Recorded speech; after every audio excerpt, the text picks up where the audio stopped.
বন্ধুসকল নমস্কাৰ। মই দীপাংকৰ শৰ্মাই মোৰ চেনেললৈ আপোনালোকক স্বাগতম জনাইছোঁ। আজিৰে পৰা আৰম্ভ হৈছে মলমাহ। এই বছৰৰ আহিন মাহটোক মলমাহ হিচাপে গণ্য কৰা হৈছে। তো এই মলমাহনো কি আৰু মলমাহত বিভিন্নজনে কয় যে কোনো ধৰণৰ শুভ কৰ্ম কৰা নিষিদ্ধ। এইটো সঁচানে?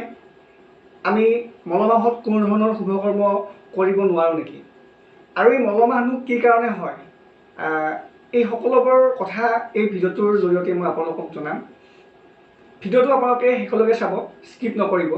আৰু যদি মোৰ এই ভিডিঅ'টো চাই আপোনালোকে ভাল পায় লাইক কৰিব, যদি এই বিষয়ে আন কাৰোবাক জনাব বিচাৰিছে শ্বেয়াৰ কৰিব, আৰু যদি মোৰ চেনেলটোত আপুনি নতুনকৈ আহিছে আৰু এতিয়ালৈকে ছাবস্ক্ৰাইব নাই কৰা তো ছাবস্ক্ৰাইব কৰি কাষতে থকা সেই বেল আইকনটো প্ৰেছ কৰি দিয়ক। বলক আমি মলমাহ সম্পৰ্কীয় ভিডিঅ'টোলৈ আগবাঢ়োঁ। মল শব্দটোৰ অৰ্থ আমি নিশ্চয় সকলোৱে জানো যে মল মানে হৈছে আৱৰ্জনা, যিটো আমাক দৰকাৰ নাই।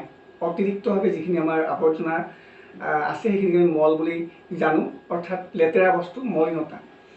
গতিকে এই মল শব্দটোৰ লগত মাহ শব্দটো সংযুক্ত কৰা হৈছে। তো আমি ইয়াৰ পৰাই গম পাওঁ যে এই মাহটো নিশ্চয় কিবা এটা অতিৰিক্ত মাহ হ'ব। আৰু মল শব্দটোৰ অৰ্থ মলিন হিচাপে আমি জানো কাৰণে আমি এই মাহটো অলপ বেয়া মাহ বুলি বা অশুভ মাহ বুলি ভাবিবলৈ বাধ্য হওঁ। দৰাচলতে তেনেকুৱা নহয়। ইংৰাজীত যেনেকৈ এটা লিপ ইয়াৰ থাকে, প্ৰতি 4 বছৰৰ মূৰে মূৰে ফেব্ৰুৱাৰী মাহটোত এদিন বাঢ়ি যায়, অৰ্থাৎ 28 দিনীয়া ফেব্ৰুৱাৰী মাহটো 29 দিনীয়া হয়। ঠিক তেনেদৰে এই যিটো মলমাহ, এই মলমাহটো হ'ল আমাৰ অসমীয়া যি বছৰ বা বংগীয় যি বছৰ, সেই বছৰ এটা অতিৰিক্ত মাহ এই মলমাহ। আৰু সেইকাৰণে ইয়াক মলমাহ হিচাপে কোৱা হয়।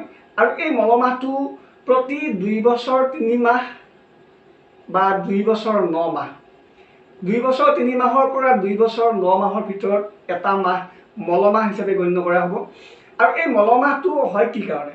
আমি জেনেৰেলি গম পাওঁ, ভাবোঁ বা শুনিবলৈ পাইছোঁ, যিটো মাহত অমাৱস্যা দুটা হয়, আউসী যিটো মাহত দুটা হয়, সেই মাহটোক মলমাহ হিচাপে কোৱা হয়। আচলতে কথা তেনেকুৱা নহয়। যি কি নহওক বাৰু, ইয়াৰ গাণিতিক কিছুমান পদ্ধতি আছে, যি পদ্ধতিৰ সহায়ত আমি মলমাহ নিৰ্ণয় কৰিব পাৰোঁ। তো এই বছৰৰ আহিন মাহটো মলমাহ হিচাপে নিৰ্ণয় কৰা হৈছে। তো এই আহিন মাহত অৰ্থাৎ মলমাহত আমি কোনো ধৰণৰ শুভ কৰ্ম কৰিব নোৱাৰোঁ নেকি? এইটো বৰ এটা ডাঙৰ প্ৰশ্ন, আৰু এই প্ৰশ্নটো সকলোৰে মনত আহে। আমি আচলতে মলমাহত কিছুমান শুভ কৰ্ম কৰিব নোৱাৰোঁ, কিন্তু সকলোবোৰ শুভ কৰ্ম আমি মলমাহত কৰিব নোৱাৰোঁ বুলি কোনো কথা নাই। এতিয়া ধৰি লওক লকডাউন চলি আছে। লকডাউনৰ সময়ত যিবিলাক ইমাৰ্জেঞ্চি আমাৰ আছে, কাম আছে, ইমাৰ্জেঞ্চি যিবিলাক আমাৰ ডিপাৰ্টমেণ্ট আছে, তো সেইবিলাক সকলোকে সকাহ দিয়া হৈছে, খুলি দিয়া হৈছে, খুলিবলৈ নিৰ্দেশ দিয়া হৈছে। ঠিক তেনেদৰে মলমাহটো এনেকুৱা এটা মাহ, যিটো মাহত ধৰি লওক যিবিলাক হ'ব লগা বিষয় আছিল, অৰ্থাৎ সেইটো মাহৰ সেই কোনোবা এটা দিনত সেইটো পাতিব লাগে। তো তেনেকুৱা যদি কিবা শুভ কৰ্ম আছে, তেতিয়াহ'লে সেইটো পাতিব পাৰে।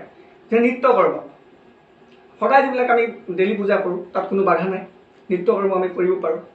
ঠিক তেনেদৰে আমাক বাৰ্ষিক যি শ্ৰাদ্ধ আছে, আমাৰ মৃতকৰ যি শ্ৰাদ্ধ, সেইটো মাহৰ সেইটো তিথিত আমি কৰিবই লাগিব, আমি পিছৰ তিথিত কৰিব নোৱাৰোঁ। তো শ্ৰাদ্ধবিলাক আমি কৰিব পাৰোঁ, তাত কোনো বাধা নাই। ঠিক তেনেদৰে উপনয়ন, অৰ্থাৎ আমাৰ ব্ৰাহ্মণ যি আছে, ব্যক্তিসকল আছে, মানুহসকল আছে, তেওঁলোকৰ উপনয়ন কৰা হয়, লগুণ দিয়া হয়। সেই লগুণ দিয়া এটা নিৰ্দিষ্ট সময় আছে।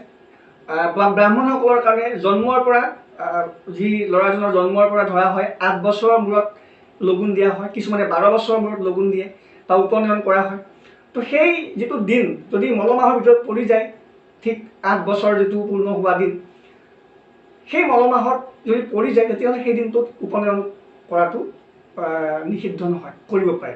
ঠিক তেনেদৰে অন্নপ্ৰাশন কৰাৰ কিছুমান ধৰি লওক আমাৰ নীতি নিয়ম আছে।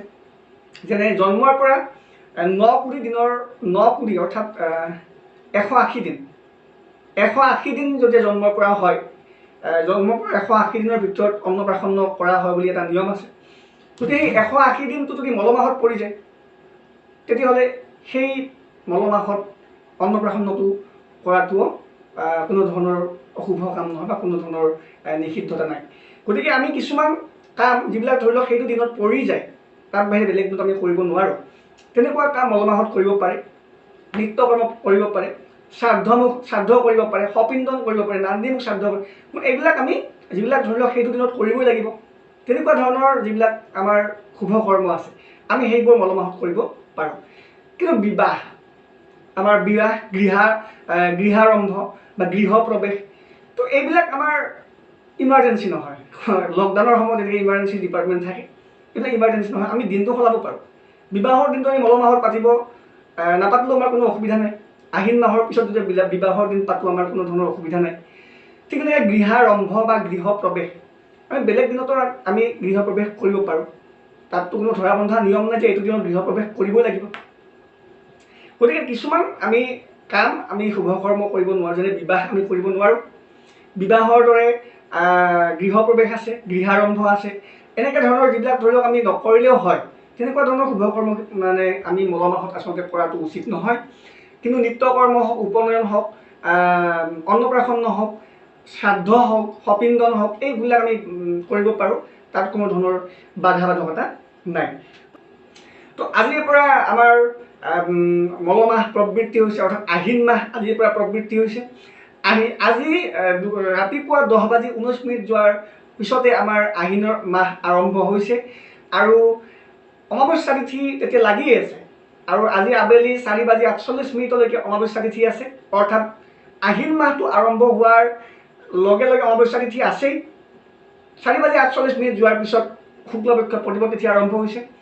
ঠিক তেনেদৰে আহিন মাহৰ 29 তাৰিখলৈকে মল মাহ থাকিব, কাৰণ আহিন মাহৰ 29 তাৰিখে অমাৱস্যাৰ তিথি আৰু সিদিনাখন নিশা 1:34 যোৱাৰ 1:34 সময়লৈকে অমাৱস্যা তিথি থাকিব। গতিকে অমাৱস্যা তিথিটোৰ পৰা অমাৱস্যা তিথিলৈকে এইখিনি দিন আমাৰ মল মাহ বুলি কোৱা হয় বা মল মাহ বুলি গণ্য কৰা হৈছে। গতিকে এইখিনি সময়ত আপোনালোকে শুভ কৰ্ম কৰিব পাৰিব, কিন্তু কিছুমান শুভ কৰ্ম কৰিব নোৱাৰে, যিবিলাক ধৰি লওক নকৰিলেও হয়, কিন্তু যিবিলাক বাধ্যবাধকতা সেইটো দিনটোত কৰিবই লাগিব, তাৰপিছত কৰিলে নহ'ব, তেনেকুৱা ধৰণৰ শুভ কৰ্ম আপোনালোকে কৰিব পাৰে। কিন্তু বিবাহ আদি কিছুমান শুভ কৰ্ম আপুনি কৰিব নোৱাৰিব। গতিকে আজি আপোনালোকৰ নিশ্চয় এটা যি দোধৰ-মোধৰ এটা অৱস্থা আছিল বা এটা খোকোজা আছিল যে মল মাহত আমি কিছুমান কাম কৰিব নোৱাৰোঁ নেকি, মল মাহত আমি কি কি কাম কৰিব পাৰোঁ, কি কি কাম কৰিব নোৱাৰোঁ। নিশ্চয় মই ভাবোঁ এই সকলোবোৰ খোকোজা আজি ভিডিঅ'টোৰ জৰিয়তে আপোনালোকৰ আঁতৰি গ'ল। বিভিন্নজনে মোক প্ৰশ্ন কৰি আছিল বা অনুৰোধ কৰি আছিল যে মল মাহ সম্পৰ্কীয় ভিডিঅ' এটা আপুনি বনাওক আৰু এই ভিডিঅ'টোত আপুনি জনাওক যে কি কি কাম কৰা যায় বা কি কাম কৰিব নোৱাৰি।